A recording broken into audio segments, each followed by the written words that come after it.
Ada seatbelt kecil. Udah. Apa lagi dia?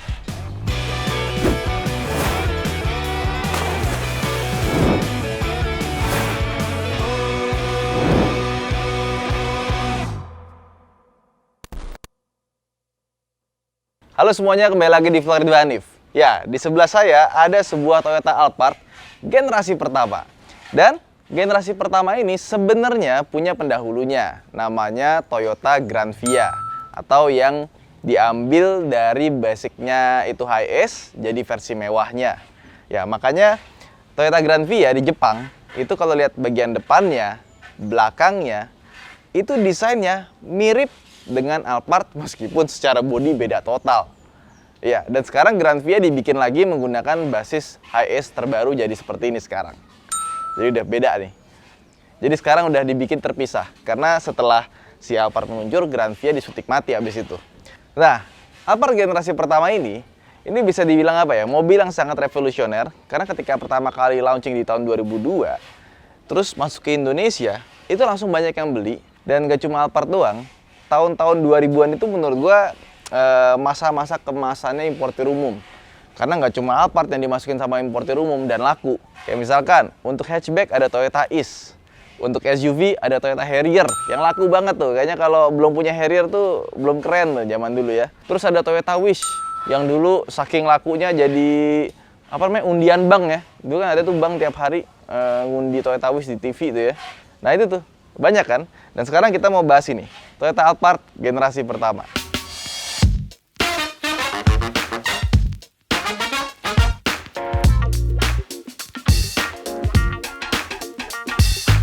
Sebelum ada Alphard, kalau kita ngomongin van mewah gitu ya, apa? Toyota Previa paling. Terus ada Mercedes-Benz Viano, terus ada VW Caravelle. Dan biasanya itu nggak dilihat sebagai mobil mewah. Orang-orang tuh ngeliat mobil mewah tuh biasanya nyarinya tuh sedan, langsung ke S-Class segala macem ya kan. Tiba-tiba orang-orang kaya kok semuanya pada beli mobil van gitu kan. Apa sih spesial dari mobil ini? Gitu. Nah, untuk zamannya keren nih, coba ke samping. Nah, ini nih di samping nih, kalau kita pencet, wih, bisa terbuka secara otomatis. Bayangin tahun 2003, 2002 masuk ke mall, set, tiba-tiba dibukain pintu, wih, bukanya otomatis. Itu keren banget tuh pada zaman itu. Terus kita lihat di sini, nggak cuma itu aja, dia punya dua buah sunroof ya, yang depan kecil, yang tengahnya gede. Gila ya, keren banget loh tuh zaman dulu tuh ada dua sunroof, ada yang di depan sama di tengah itu kelihatannya kayak langsung, wih, mewahnya tuh pol-polan gitu. Tapi sayangnya untuk unit yang ini, pintu sliding door-nya itu cuma dari sebelah kiri doang yang elektrik, yang kanannya belum elektrik. Nah, cuman ya, karena dulu itu masih lewat importir umum, jadi kan banyak banget variannya ya. Itu tuh opsinya tuh macem-macem gitu. Kalau Alphard yang model sekarang, itu kan udah mulai sedikit tipenya, karena yang masukin itu langsung Toyotanya langsung dari Jepang. Ada tipe G, ada Executive Lounge, sama tipe X yang versi ATP. Jadi beda antar unit itu nggak banyak. Coba yang IU tuh, banyak banget. Ada yang pakai kulit, ada yang enggak, apa segala macam, banyak banget optionnya. Nah terus dari segi mesin, ada 2400 cc, ada juga yang 3000 cc. Dan di Jepang ada juga yang versi hybrid, 4x4 lagi. Cuma yang hybrid itu, ya pajaknya kan masuk ke Indonesia jadi 2 kali lipat ya, otomatis ya lebih mahal. Dan mobil ini dia punya mesin yang sharing platform sama Camry, sama Harrier, sama ya ini Alphard. Jadi buat mesin kayaknya nggak terlalu pusing kalau misalkan mau cari-cari spare part yang fast moving. Ya, secara desain gue nggak mau bahas banyak karena kalian pasti udah tahu seperti apa desainnya dari depan sampai belakang. Dan jujur aja, untuk versi yang ini itu kelihatannya kayak udah tua banget ya, udah kayak kuno banget karena tarikan-tarikan garisnya itu menurut gue sih terlalu kaku gitu. Ya sekarang kita masuk ke dalam aja yuk. Nah, sekarang kita masuk ke dalam interiornya. Panas ya. Nyalain yuk. Yang gue bingung sama ini mobil ya, ini kenapa ya? Dari remote itu tombol buka pintunya itu cuma sebelah kiri doang, yang sebelah kanannya nggak ada. Tapi pas kita masuk ke dalam, sebenarnya di sliding door-nya itu kanan kiri, nggak cuma sebelah kiri doang. Nah, kalau misalkan Alphard yang generasi kedua sama ketiga, itu kan buat buka pintu kiri kanan sliding door-nya itu kan dari atas ya. Nah, kalau yang ini masih dari sebelah kanan. Jadi di sebelah sini itu ada tombol buat buka pintu kiri sama buat pintu sebelah kanan. Nih, kita buka ya.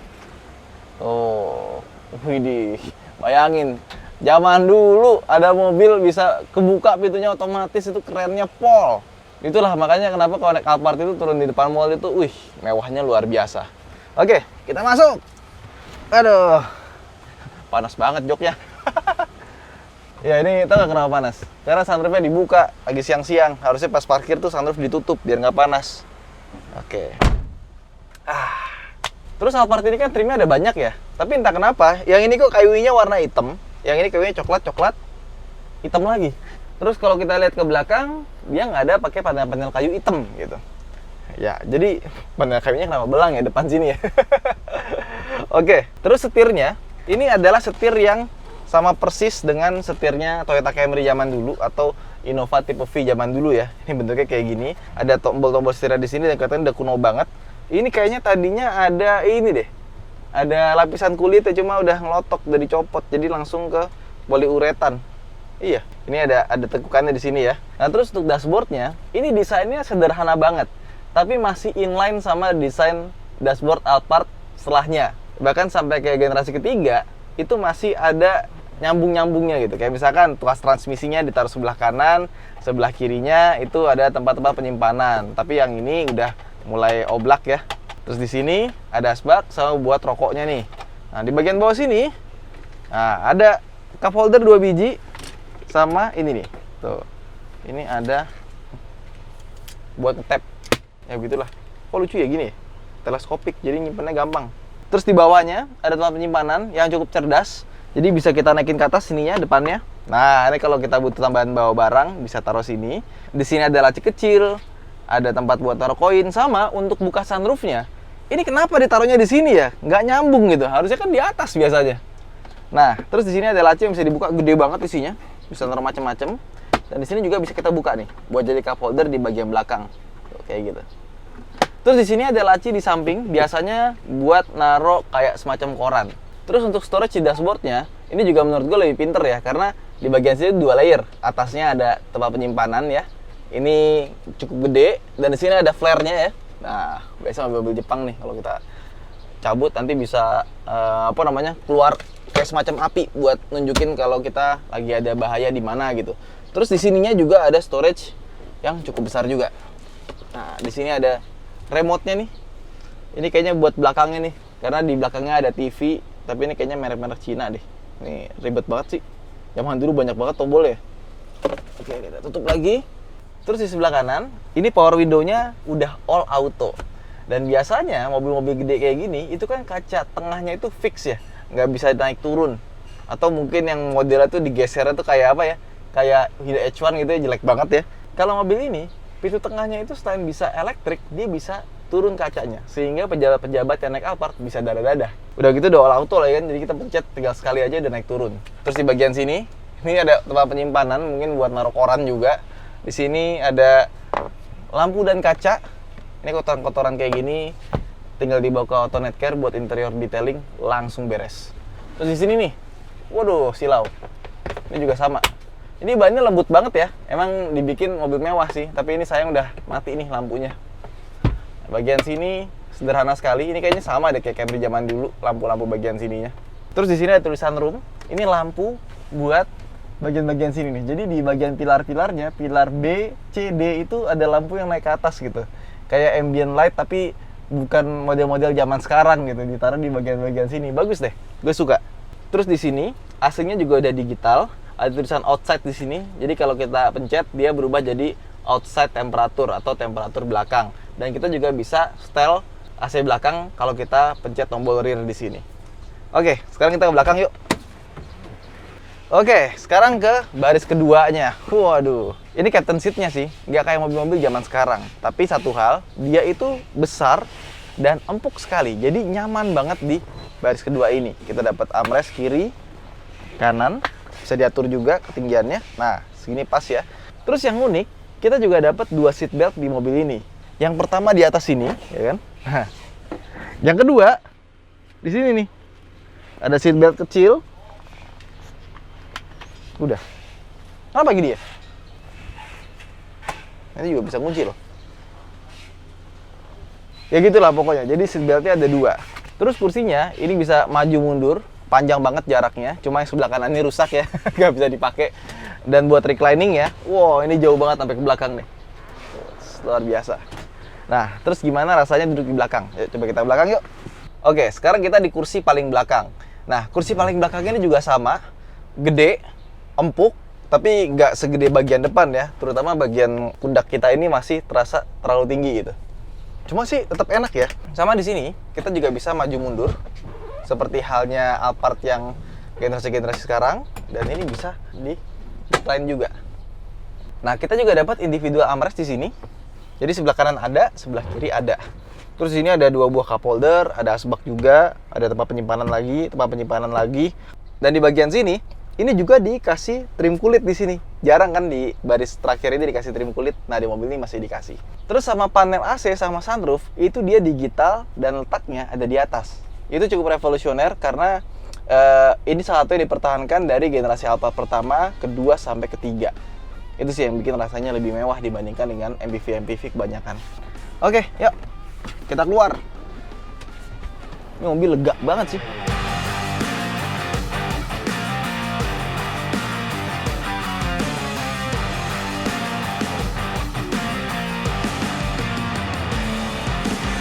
Suspensinya empuk banget ya, nyaman lah.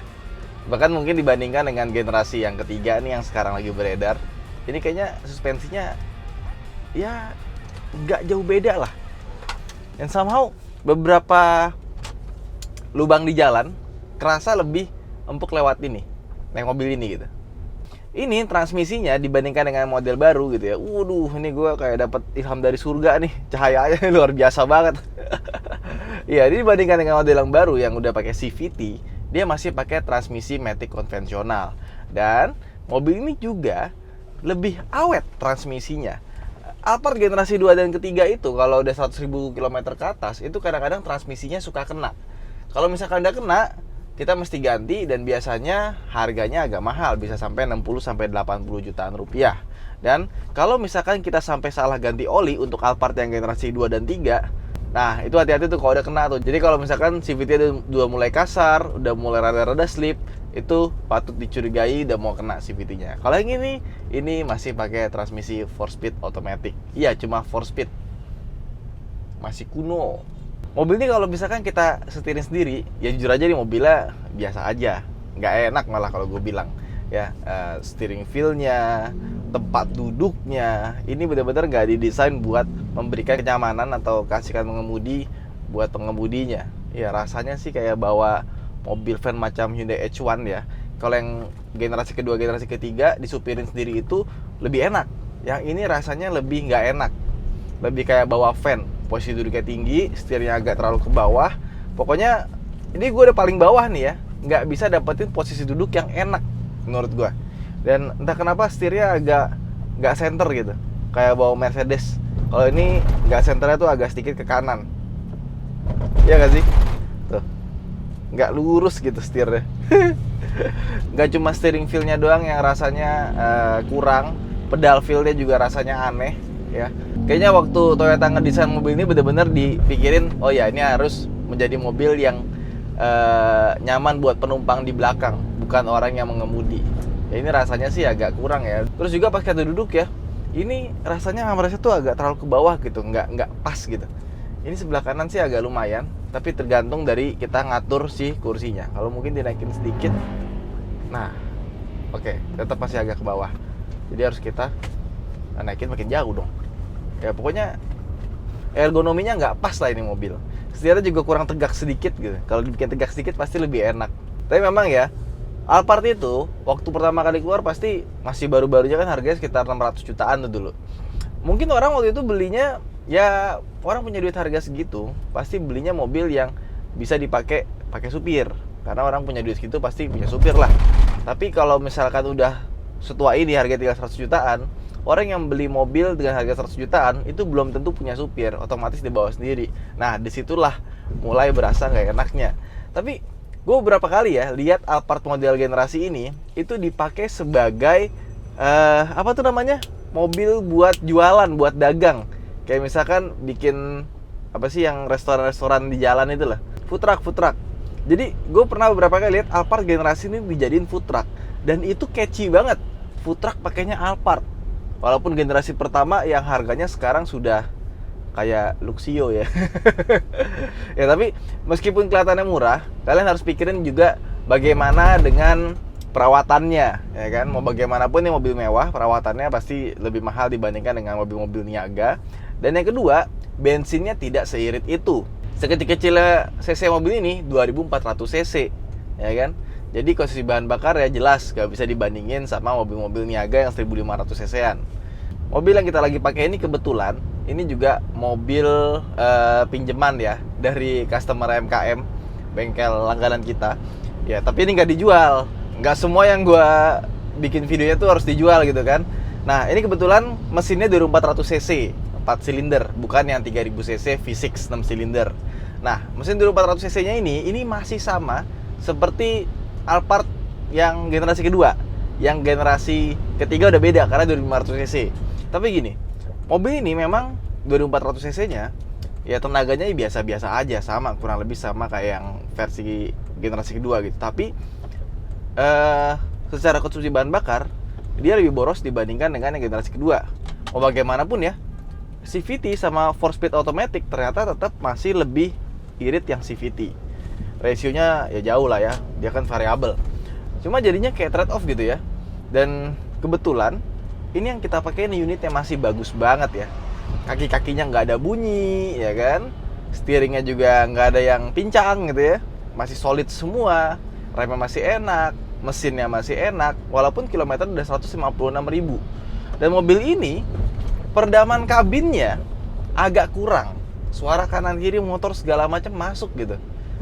Peredaman kabinnya kayak kita naik Innova, bukan kayak kita naik Alphard.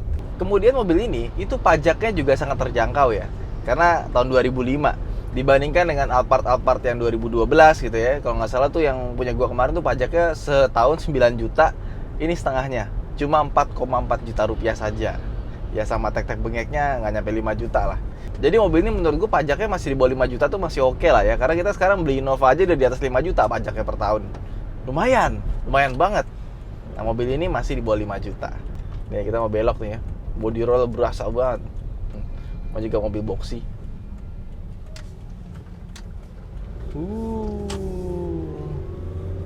Silau.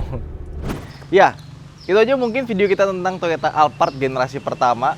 Buat teman-teman yang pernah punya, pernah memiliki, mungkin boleh komen di bawah seperti apa rasanya dan memeliharanya. Memang mobil ini sudah tidak muda lagi, dan secara teknologi sudah kalah dibandingkan dengan mobil-mobil yang tahunnya lebih baru. Tapi memang mobil ini diciptakan untuk kenyamanan. Jadi meskipun sudah tua, ya kenyamanannya masih bisa diacungi jempol. Dan namanya juga mobil premium, otomatis spare part-nya juga harganya premium. Meskipun mobil ini spare part-nya masih gampang buat kita dapetin karena cukup banyak pada zamannya.